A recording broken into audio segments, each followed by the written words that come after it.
बड़े तालाब में छोटी मछली होने से अच्छा है छोटे तालाब में बड़ी मछली हो जाओ। ये भी एक तरीका है कॉन्फिडेंस को बढ़ाने का। अगर आप एक बड़ा अपना गोल सेट कर लेते हो कि this is what I want to be 10 years down the line, 20 years down the line. मान लो आपको कॉर्पोरेट वर्ल्ड में ही जाना है, तो आपने अपना एक गोल बना लिया सुंदर पिचाई।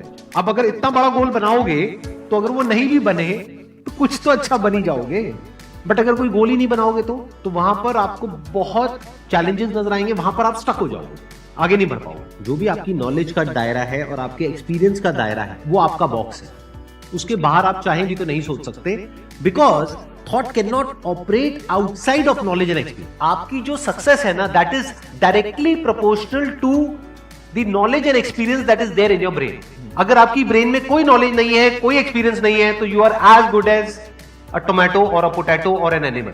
किसी काम को आप बहुत ही एक्स्ट्रा ऑर्डिनरी तरीके से करते हो और एक अच्छी नीयत के साथ में करते हो, ये दोनों चीजें जब जाकर के मिल जाती है तो हिस्ट्री क्रिएट होती है, तो कुछ कमाल का होता है। माइंड के लेवल पे कुछ प्रॉब्लम्स होती है, उन प्रॉब्लम्स को आइडेंटिफाई करो, वो प्रॉब्लम्स क्या है, उसकी जड़ क्या है, उसको समझ करके उसको सॉर्ट आउट करना is the solution of a problem at the level of mind. अगर आपको क्लियरली नजर आ जाए कि इस पाथ पे चलने के बाद में 99% चांसेस है कि आप सक्सेसफुल हो जाओगे अगर सही से करते हो, तो अब क्या फिगर आउट करना रह गया, ये तो क्लियर हो गया क्या करना है, अब सिर्फ ये रह गया कि कैसे करना है, वो सीखना है। दो तरह के लोग होते हैं, एक होते हैं उनके सामने भी ले जाकर के अपॉर्चुनिटी रख दोगे ना, वो कहेंगे अरे इसमें तो कुछ नहीं है, बेकार है, ये तो सब कर लेंगे, अरे इसमें क्या है, ये है वो 1000 कमियां निकाल देंगे। और अगर कोई ऐसी जगह है जहां पर के लोग हजारों कमियां निकाल रहे हैं फिर भी आपको अपॉर्चुनिटी नजर आ रही है, आप कह रहे हो नहीं देखो यहाँ पर तो बहुत कुछ हो सकता है, तो अब आपके लिए बिजनेस है। अगर आपके जो गोल्स हैं वो रियलिस्टिक है, प्रैक्टिकल है, तो सब कुछ आसान है। वी आर ऑल इंटरकनेक्टेड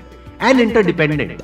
जैसे ही ये बात हमको समझ आने लग जाती है तो आपके अंदर से एक अलग तरह की एनर्जी फ्लो करने लग जाती है, जिसमें सबको आप साथ लेकर के चलते हो, सिर्फ अपने फायदे के बारे में नहीं सोचते हो, सबके फायदे के बारे में सोचते हो। पैशन और प्रोफेशन दो अलग अलग चीजें हैं। आपको क्या करना है, अगर अपने पैशन को प्रोफेशन बनाना चाहते हो तो आपको यह देखना है कि किस तरीके से वो कनेक्ट होता है किसी प्रॉब्लम से, वो प्रॉब्लम जो किसी और की हो, आपकी ना हो।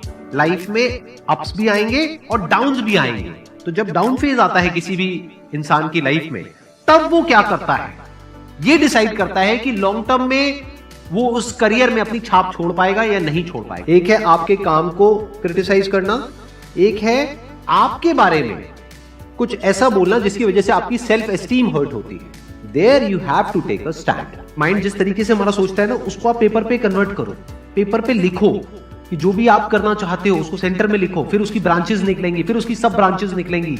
जिस तरह से हमारा माइंड चलता है, तो वो जो माइंड मैप है वो आपके माइंड में छप जाएगा, तो आपका माइंड भी एक ऑर्गेनाइज तरीके से सोचना शुरू कर देगा। ये फर्क नहीं पड़ता कि आपका बैकग्राउंड क्या है, ये फर्क पड़ता है कि आपकी विजन क्या है।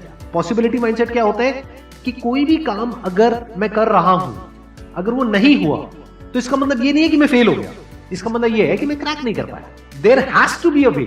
लाइफ में अपने लिए कोई प्रॉब्लम क्रिएट करो, अगर नहीं है तो हमें लगता है problem free life is good. अरे नहीं, बोरिंग है। एक्चुअल में एक इंसान अंदर से जो स्ट्रांग बनता है ना, वो बनता है ठोकरे खा खा कर, प्रॉब्लम्स को फेस करके, स्ट्रगल्स को देख करके।